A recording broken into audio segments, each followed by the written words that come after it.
Alors, mesdames, mesdemoiselles, messieurs, bonjour, merci d'être de nôtres. Bienvenue chez Pravda.ru, Pravda France. Je suis Alexandre Artamonov, observateur politique, et j'ai l'honneur de recevoir ici dans nos studios par voie Skype Monsieur Youssef Indy à partir de Paris. Bonjour, Monsieur Indy, on vous salue. Bonjour Monsieur Artamonov et merci de m'avoir invité. Merci beaucoup. C'est le plaisir est parfaitement réciproque parce qu'en fait, on vous connaît depuis longtemps. Pour vous avoir déjà interviewé, je parle, si vous voulez, à titre personnel, pour le compte de Voix de la Russie, qui s'est maintenant transformé en Russia Today. Et tout ça pour dire que, Monsieur Indy, vous êtes un géopoliticien et bien connu aussi pour vos travaux dans le domaine du choc des civilisations. En fait, vous êtes même l'auteur d'un ouvrage, Les mythes fondateurs du choc des civilisations. Et vous êtes aussi l'auteur de nombreux articles, dont le dernier né, enfin c'est peut-être pas le dernier pour vous, mais c'est le dernier dont j'avais pris connaissance, qui nous a beaucoup intéressé et qui est intitulé, donc je fais partager le titre avec notre auditoire, État des lieux de la géopolitique mondiale, Russie, Iran, États-Unis. Alors si je vous comprends bien, d'après vous, il y aurait donc un nouvel, je dirais pas axe, mais en tout cas, si vous voulez, une zone, disons, centrale pour la politique eurasienne qui serait axée justement sur l'Iran, qui deviendrait l'enjeu entre les États-Unis et la Russie. Est-ce que c'est un peu ça ou je me trompe, Monsieur Indy? Alors pour être plus précis, ce que j'écrivais dans l'article, c'est que le Cham, c'est-à-dire la Grande Syrie, est le pivot géostratégique mondial. C'est là où se cristallisent en fait les tensions et la confrontation des blocs géopolitiques. Et ce que j'expliquais aussi dans cet article-là, c'est que la surtension dans le Cham, la confrontation entre la Russie d'un côté qui soutient la Syrie, mais aussi l'Iran contre les groupes terroristes qui sont en fait des sortes de proxys, c'est-à-dire des armées utilisées par les puissances occidentales pour déstabiliser la région, plus précisément détruire la Syrie. Donc cette situation qui s'est aggravée a mis en exergue, mis en évidence ce dont je parlais déjà en 2015, à savoir ces deux grands camps, ces deux grands blocs qui s'affrontent, à savoir d'un côté les puissances eurasiatiques, donc j'inclus bien sûr la Russie et l'Iran, et les puissances, on va dire, thalassocratiques, héritières de l'Empire britannique, mais aussi l'Europe de l'Ouest, qui est devenue en grande partie la vassale, c'est-à-dire les pays d'Europe de l'Ouest sont devenus les vassaux de ce bloc thalassocratique anglo-américain. Et oui, donc qui plus est, vous passez en revue un peu la problématique européenne, parce qu'en fait, il n'y a pas que, si vous voulez, donc cette confrontation qui s'opère au Proche-Orient ou dans la région de l'Asie centrale, mais enfin là, je vous cite le texte de votre article, vous écrivez: l'expansion de l'OTAN a créé un niveau de tension jamais vu en Europe depuis 30 ans. Donc doit-on comprendre que justement le contexte iranien, donc centra-asiatique, serait aussi intrinsèquement lié au développement géostratégique que connaît l'Europe de nos jours? Est-ce bien cela, Monsieur Indy? Alors en fait, quand j'écris cela, je cite Sergueï Lavrov, le ministre des Affaires étrangères, lors du sommet à Munich qui a eu lieu fin février, où justement il parlait de ces surtensions et des risques que cela pouvait entraîner, parce que en fait la politique otanesque est devenue de plus en plus brutale, de plus en plus belliqueuse, au fur et à mesure que la Russie et ses alliés sont montés en puissance, plutôt ont réémergé. Et nous savons, depuis d'ailleurs Brzezinski avec son grand échiquier en 1997, qu'un des principaux objectifs de la stratégie impériale américaine était de couper, de démembrer la Russie, en commençant d'ailleurs par l'Ukraine, puisque Brzezinski expliquait que sans l'Ukraine, la Russie cessait d'être, ce sont ces termes, un empire continental. Donc pour ce qui est de l'Iran, j'explique dans mon article ce que j'expliquais déjà en 2015, à savoir que l'Iran est utilisé par les États-Unis, ou plutôt par le lobby pro-israélien aux États-Unis, pour affaiblir aussi la Russie, parce que j'expliquais en 2015, ce qui n'avait pas été perçu à l'époque, qu'il y avait une double stratégie anti-russe. Il y a la stratégie que l'on connaît, celle de Brzezinski, et une autre bien plus subtile qui est celle d'Henry Kissinger.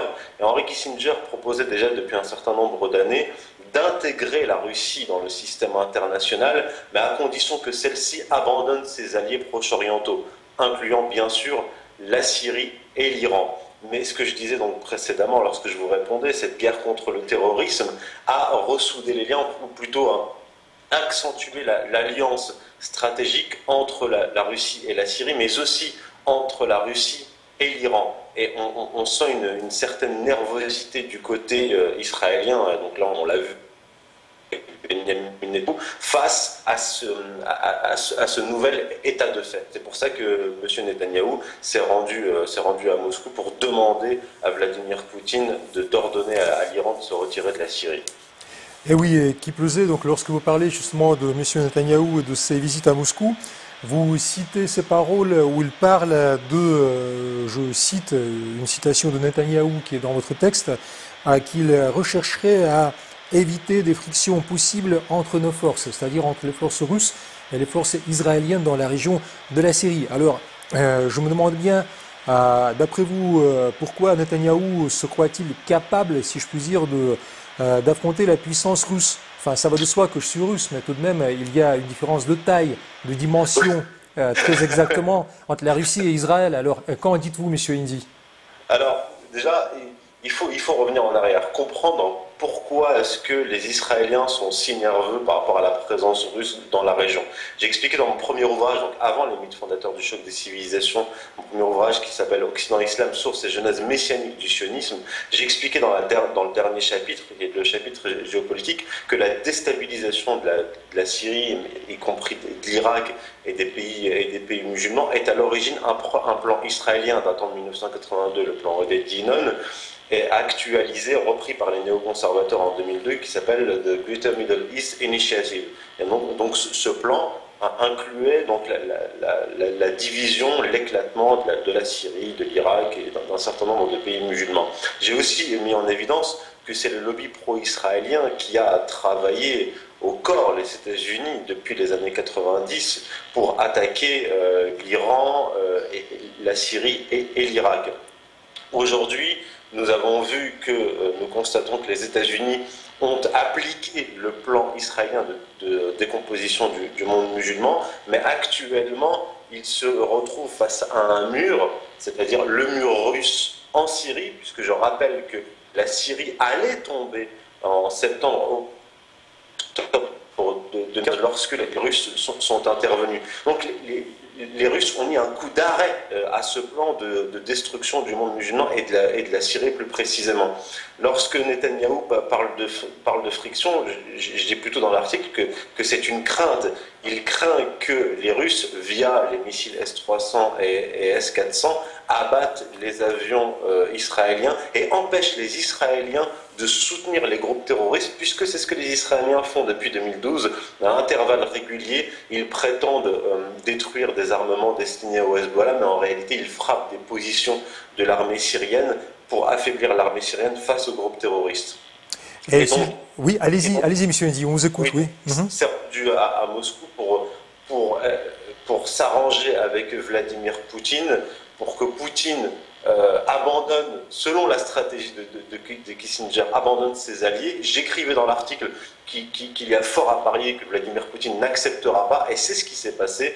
Et depuis, les Israéliens ont fait une tentative, c'est-à-dire qu'ils ont frappé des positions de l'armée syrienne près de Palmyre, et leurs avions ont été abattus par la DCA syrienne. Je pense que du point de vue israélien, c'était un test pour voir si les Syriens allaient répliquer et si les Russes allaient continuer à soutenir les Syriens. Et on a vu que le ministre ou le vice-ministre des Affaires étrangères a convoqué l'ambassadeur d'Israël à Moscou pour lui demander des explications.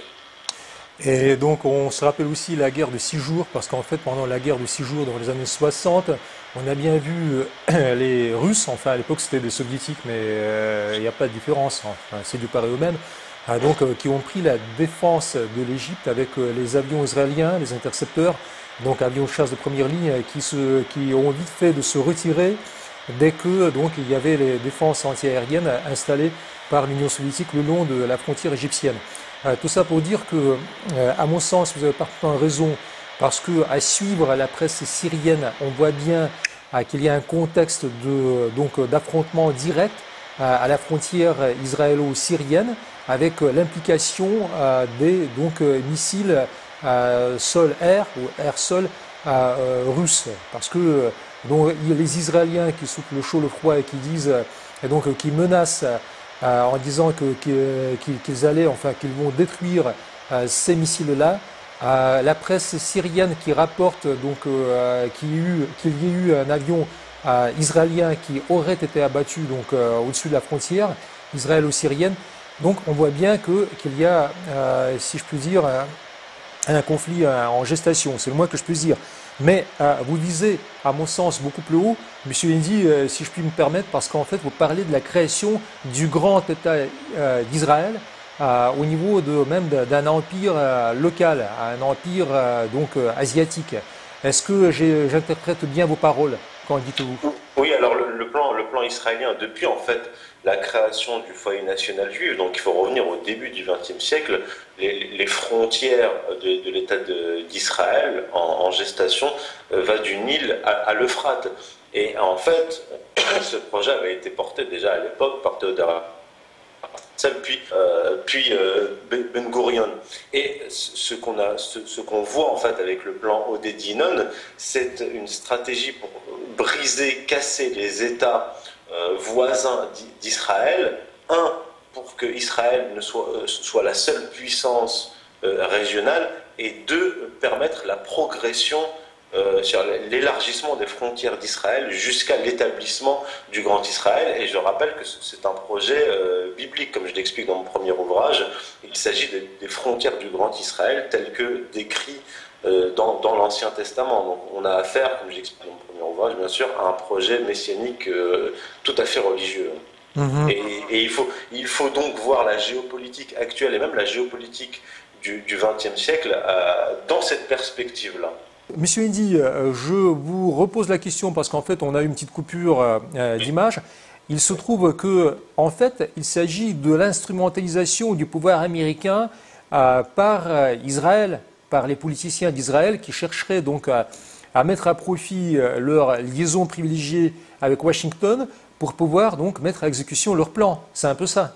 Oui, c'est exactement ça. Et ce que j'avais montré, c'est que, comme je vous disais, c'est une stratégie qui est religieuse et qui est multiséculaire. Alors j'avais expliqué dans mon premier ouvrage que la première tentative, c'était au XVIe siècle, c'est-à-dire deux rabbins kabbalistes messianiques qui avaient proposé, demandé au pape, puis à l'empereur du Saint-Empire romain germanique, mais aussi au roi du Portugal, d'attaquer l'Empire ottoman en Palestine pour créer le foyer national juif.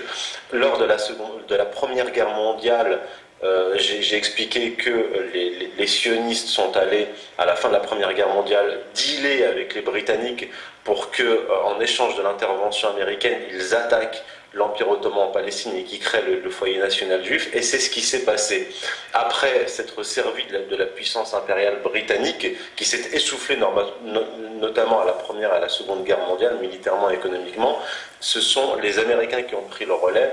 Le lobby pro-israélien ont déjà, lors de la Première Guerre mondiale, certaines personnes influentes comme le rabbin Stephen Wise et le président de la Cour suprême, Brandeis, avaient convaincu le président de l'époque d'intervenir lors de la Première Guerre mondiale. Donc depuis l'époque, Première Guerre mondiale, Deuxième Guerre mondiale, ce sont les Américains qui ont pris le relais. Et là où c'est extrêmement dangereux pour les États-Unis et pour le monde, comme le dit Brzezinski, il a dit il y a quelques années, Brzezinski a dit nous ne devons pas être des mules suivant les Israéliens dans leurs aventures, puisqu'il est tout à fait conscient, lui et les autres impérialistes américains, que suivre Israël dans cette stratégie, dans l'accomplissement du projet israélien, pourrait entraîner une guerre mondiale. Et comme on le voit actuellement, depuis 2003, les guerres menées par les États-Unis dans le monde musulman sont au seul profit d'Israël et pas au profit des États-Unis. On a essayé de nous faire croire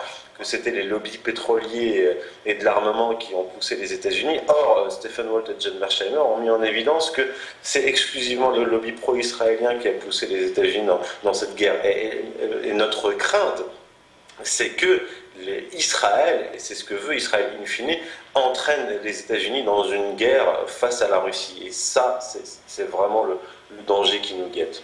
Et oui, qui plus est, je dirais qu'il existe aussi, si vous voulez, la donne stratégique qui n'est pas dans votre article, mais que je me permettrai de développer en votre présence. Il se trouve que à Derj ez-Zor, donc une bourgade, une ville se trouvant en Syrie, ne serait qu'à 300 km du Caucase, qui est plus ou moins sous le contrôle stratégique de la Russie. Enfin, je parle de la région de la Tchétchénie. Et finalement, les troupes de I, enfin de l'État islamique, du soi-disant État islamique, donc pour ne pas offenser nos amis musulmans, eh bien, il se trouve que ces troupes auraient pu déferler justement dans le Caucase russe en recréant un peu le scénario de la soi-disant première guerre de Tchétchénie. Donc, c'est-à-dire le barrage du Caucase céderait et que ça eût pu provoquer, si vous voulez, vraiment un conflit déjà à l'échelle mondiale, sans parler des nazis se trouvant déjà en Ukraine. Et donc, on voit bien que ce serait un peu l'halali de la Fédération de Russie. Donc, c'est un peu le plan recherché à mon sens et qui est développé à travers vos écrits. J'en parle, si vous voulez, pour une bonne cause, parce qu'en fait, vous parlez aussi, vous faites allusion au printemps arabe. Oui. Il y a le politologue, je cite votre texte, Naofel Brahimi, et Mili qui ont rédigé un ouvrage intitulé Le printemps arabe, une manipulation avec un point d'interrogation. Alors pourquoi ce point d'interrogation, monsieur Indy? Qu'est-ce que ça veut dire? C'est le point d'interrogation dans le titre de son ouvrage. En fait, c'est une question qu'il pose et à laquelle il répond. Et on l'en a vu, en fait, comme il l'a expliqué, à partir de 2010-2011, Al Jazeera, mais aussi des sociétés américaines comme Google, Facebook, être très actifs dans le déclenchement du printemps arabe. Et maintenant, nous avons eu confirmation. On a vu le Qatar recréer un quartier, il me semble, de Tripoli ou de Benghazi, hein, ma mémoire flanche, où ils avaient comme au cinéma, organisé la conquête de la ville, alors que c'était absolument faux et c'était pour soutenir les terroristes qu'ils finançaient de l'autre côté. Nous avons appris depuis 2012 par ailleurs que l'État français, les Britanniques, les Américains armaient abondamment ces groupes terroristes financés par les pétrodollars de l'Arabie Saoudite, mais aussi du Qatar. Donc, à l'évidence, le printemps arabe est une manipulation, est une révolution, comment dire, tout à fait artificielle.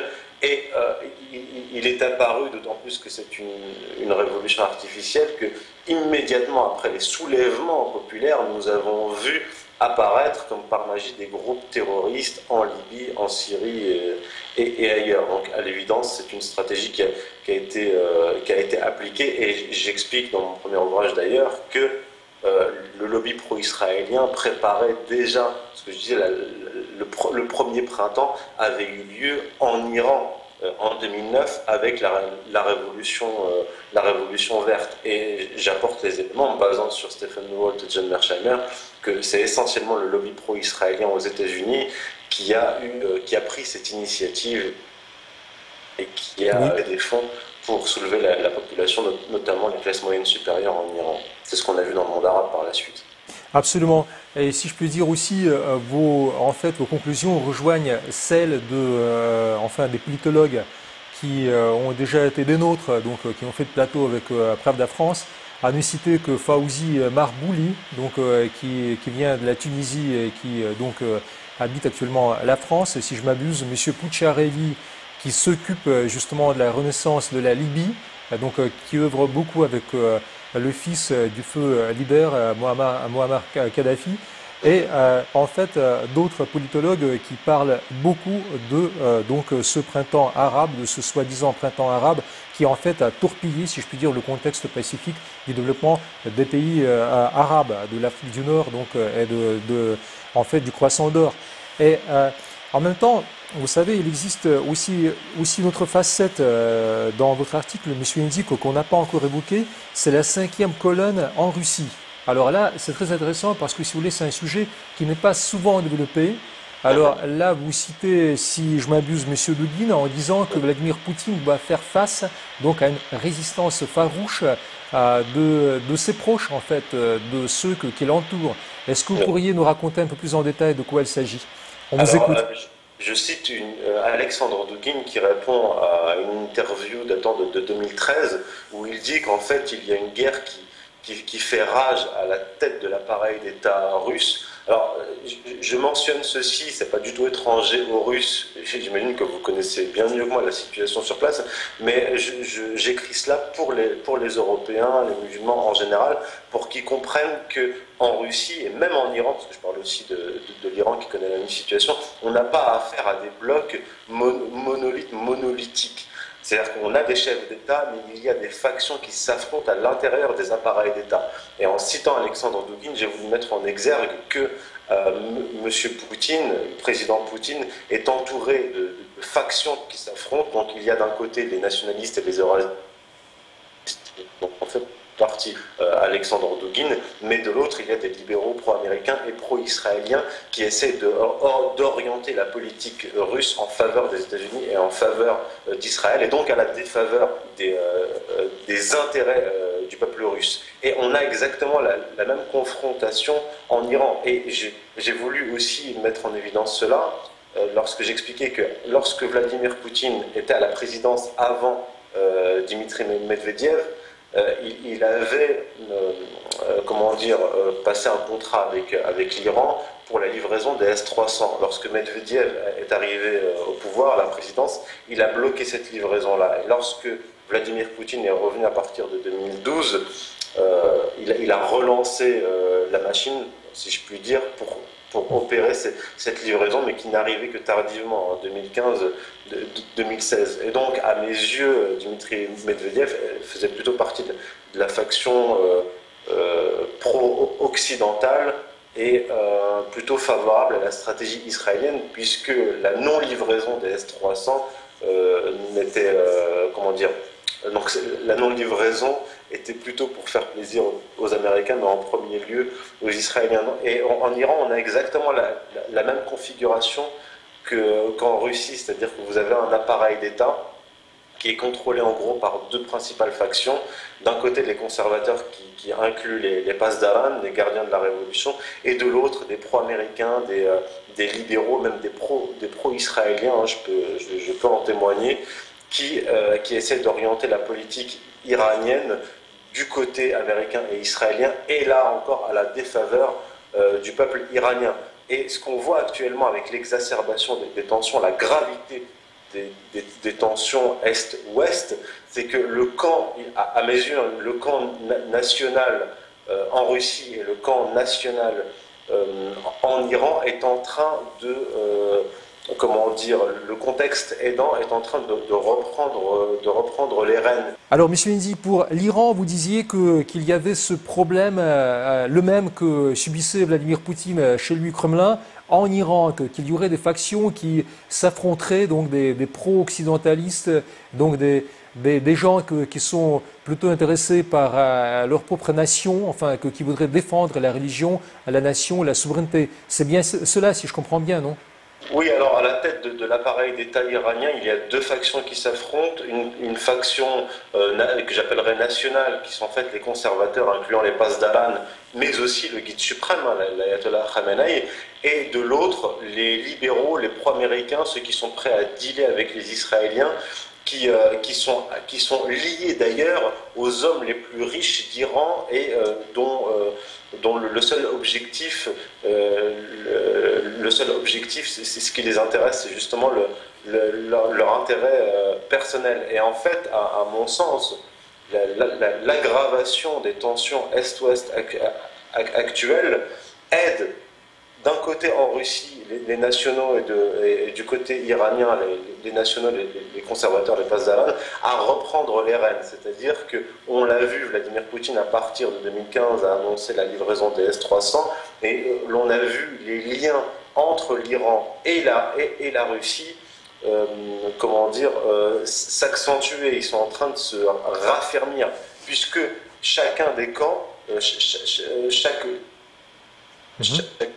des groupes nationaux en Russie et en Iran est en train un peu de reprendre la main et il est quasiment certain que Rouhani, donc le représentant des libéraux et des occidentalistes en Iran, ne gagnera pas les prochaines élections. Et d'ailleurs, ce que j'explique dans mon article, c'est que le fait que Donald Trump veuille remettre en question, déchirer l'accord sur le nucléaire, ce que j'avais annoncé en 2015, j'avais annoncé que quel que soit le président en 2017 aux États-Unis, l'accord serait déchiré. Ça facilite en fait la tâche aux nationaux, on passe d'Alam, le gardien de la Révolution, mais aussi au guide suprême qui disait déjà aux libéraux, vous avez eu tort de dealer avec les Américains puisque nous vous avions prévenu qu'ils ne tiendraient pas parole. Donc toute cette situation fait que les liens, l'alliance irano-russe, russo-iranienne est en train de se resserrer plus encore. Mhm. Bien, écoutez, c'est à mon sens quelque chose de parfaitement positif parce qu'on est tous dans le besoin qu'on soit iranien, donc chiite, qu'on soit musulman, sunnite, proche-oriental, musulman russe ou chrétien russe, enfin en fait on est tous attaqués. Donc on est tous plus ou moins en train de subir les conséquences de cette politique américano-israélienne qui ronge le contexte de l'existence pacifique de l'humanité, en tout cas de l'Eurasie. Et c'est à mon sens parfaitement positif que vous mettez tout ça en valeur à travers vos écrits, Monsieur Enzi. Et donc, comme on est obligé de prendre congé de vous, je voulais juste dire à tous ceux, enfin toutes celles qui ont eu la patience d'aller jusqu'au bout de notre émission, qu'en fait, ils ont été en présence de Monsieur Youssef Indy, donc qui est un auteur à succès, géopoliticien, donc auteur des mythes fondateurs du choc des civilisations, de grands nombres d'articles, y compris état des lieux de la géopolitique mondiale Russie, Iran, États-Unis, qui nous a expliqué un peu l'axe qui serait en train de se mettre en place entre la Russie et l'Iran pour pouvoir contrer donc cette initiative israélo-américaine. Monsieur Indy, on vous remercie beaucoup, on vous souhaite bonne continuation, on espère vous retrouver encore lors de nos plateaux de Pravda France. À très bientôt, cher ami. C'est moi qui vous remercie, monsieur Artamanov, à très bientôt. Au revoir. Merci.